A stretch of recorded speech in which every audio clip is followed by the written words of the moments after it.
नमस्कार, मैं हूं टीपू सुल्तान और आप देख रहे हैं मेरे साथ बोलेगा इंडिया। दोस्तों, आज अशोक विहार वार्ड की निगम पार्षद पूनम भारद्वाज ने पूरे वार्ड की जनता का रोड शो करके धन्यवाद किया। इसके साथ ही सुरेश भारद्वाज और अशोक भारद्वाज ने अपने इलाके की जनता के ऊपर फूलों की बारिश करके बता दिया कि ये जनता हमारी है और इस जनता की सेवा के लिए हमारा ही परिवार है, जो पहले भी सेवा करता आया है और इस बार भी जनता ने हमें ही चुना है। इसके साथ ही पूनम भारद्वाज की जीत में कुदरती मोदी जी का भी आशीर्वाद जुड़ गया है। गुजरात में मोदी जी की सरकार को पहली बार ऐतिहासिक जीत के साथ 156 सीटें आई हैं और पूनम भारद्वाज भी 156 वोटों से ही जीतकर आई हैं। आपको बता दूं, पूनम भारद्वाज के चुनाव प्रचार की शुरुआत भी मोदी जी की मन की बात से शुरू हुई थी, जिसमें भाजपा के राष्ट्रीय अध्यक्ष जेपी नड्डा और सांसद हर्षवर्धन पूनम को जीत का आशीर्वाद देने पहुंचे थे। और आज पूनम भारद्वाज ने भी अपनी जीत का पूरा श्रेय इलाके की जनता और मोदी जी को दिया है। देखें जीत के बाद उन्होंने क्या कहा। को बहुत खुशी है जी, मोदी जी की जीत हुई है, भारतीय जनता पार्टी की जीत हुई है। 156 वोटों से मतलब आखिरी मोड़ पे आप जीते। इस सीट पे कितनी जबरदस्त फाइट देख रहे थे आप? फाइट तो जी पूरे हमारे वार्ड को सबको पता है। मैं तो एक ही बात बोल रही हूँ, गुजरात में वोट आई है 156, हमारे मोदी जी का सीना है 156, पूनम भारद्वाज जीती 156। अच्छा, तो सीधा गुजरात से जुड़ गया 156 ये।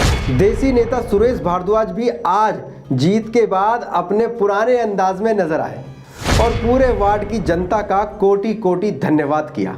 इस वक्त मेरे साथ मौजूद है सुरेश भारद्वाज जी। सुरेश भारद्वाज जी, जीत को आप कैसे ले रहे हैं? ये जीत इस जनता की आप देख रहे हो कैसे चल रहे हैं लोग, और किस तरीके की फाइट समझ रहे थे आप इस सीट पर? फाइट वाइट कुछ नहीं होती जी, फाइट तो हमारे होते नहीं, जुग्याड़े हमारे लिए भगवान है। मैं जिस तरीके से पूरी विधानसभा में देखा जा रहा है कि वहाँ जो सीटें थी वो बीजेपी के लिए आसान थी, लेकिन ये कहीं ना कहीं बहुत कठिन थी। कठिन तो होता ही नहीं कुछ भी, बीजेपी जय श्री राम हो रही है, लोग बाग सारे हमारे साथ थे। ये देखो, ये बहन खड़ी है, ये 10 बजे की खड़ी है, हमारे पास पार्वती है, ये है, जितनी मेहनत करती है। मैं जब सूता नहीं उठता था उससे पहले तो मेरे पास फ़ोन कर देती, भैया खड़ा हो जा, चुनाव की कैंपेनिंग करनी है। गांव से इतने भारी बहुमत वोट मिले जहां से उम्मीद नहीं थी, वो क्या समझ रहे हैं, उस जीत को कैसे समझ रहे हैं आप? गांव वाले लोग मेरे से प्यार करते थे, इसलिए दबा के लोगों ने वोट दिए मेरे को।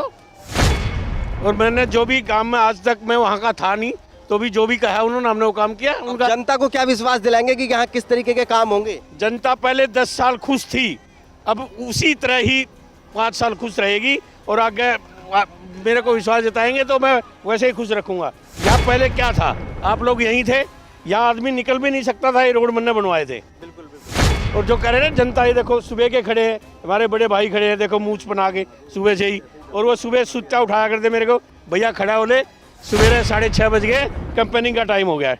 तो ये सारे मेरे साथ थे, इसलिए ये जीत संभव होगी। हारी बाजी को जीतने की कला रखने वाले अशोक भारद्वाज ने जब मेरी चुनाव के दौरान बात हुई थी तो उन्होंने कहा था कि जनता सेवक को चुनती है, हम सेवक हैं, हमें अपने बारे में बताने की ज़रूरत नहीं है, जनता सब जानती है, जनता सेवक को ही चुनेगी और पूनम भारद्वाज के साथ हमारा पूरा परिवार जनता की सेवा करेगा। देखिए, जीत जनता की जीत है। ये चुनाव मात्र एक चुनाव नहीं था, ये केजरीवाल को एक जवाब था गरीब जनता का, गांव की जनता का और शहरी जनता का, कि जिस तरीके के झूठे वादे वो जनता से करते हैं, और जनता ने उनको इस चीज़ का जवाब दिया। जिसको वो ये कहते थे कि मैं बीजेपी 20 सीटें नहीं जीतनी, 30 सीटें नहीं जीतनी, और आप लोग देख रहे होंगे एंटी एमएनसी के माहौल के बाद भी भाजपा ने बहुत अच्छा प्रदर्शन किया।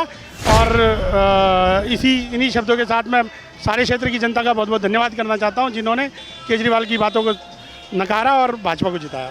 विधानसभा में सबसे टफ सीट थी ये वाली, सीधी फाइट थी आम आदमी पार्टी की, और आम आदमी पार्टी इस सीट से पहले दिन से जीती हुई मान रही थी, तो कैसे देख रहे हैं इसको? देखिए, वो कुछ भी जीता हुआ माने, जिताती आखिरी में जनता जनार्दन चुनाव में भगवान होती है, और जनता जनार्दन ने ये विश्वास जताया कि भाजपा के लोग ही ये काम कर सकते हैं। ये झूठे वादे करने वाले लोगों का बिल्कुल भी उन पर विश्वास नहीं किया और भाजपा को विजयी दिलाई। और जनता जो है समस्या से बहुत ज़्यादा त्रस्त, अलग अलग तरीके की समस्याएं, कैसे इसको हल कर पाएंगे आप? देखिए, ये अब जनता के बीच में जाके उनकी समस्याओं को सुनना, उनसे बात करना और उनकी समस्या को हल करना, ये अकेले हम अपने तरीके से कि हम पार्षद बने हैं, हम पार्षद नहीं बने, हम जनसेवक बने हैं। जनता से ही पूछेंगे कि समस्याएं क्या है, उनका हल और निदान क्या क्या रहेगा, और उनके साथ मिलकर हम क्षेत्र की सारी समस्याओं को दूर करेंगे। अशोक भारद्वाज ने कहा कि जनता के हर मुद्दे से हम सीधा संवाद करेंगे और हर समस्या को हल करेंगे। अभी के शो में बस इतना ही, अगले शो में फिर मुलाकात होगी। धन्यवाद।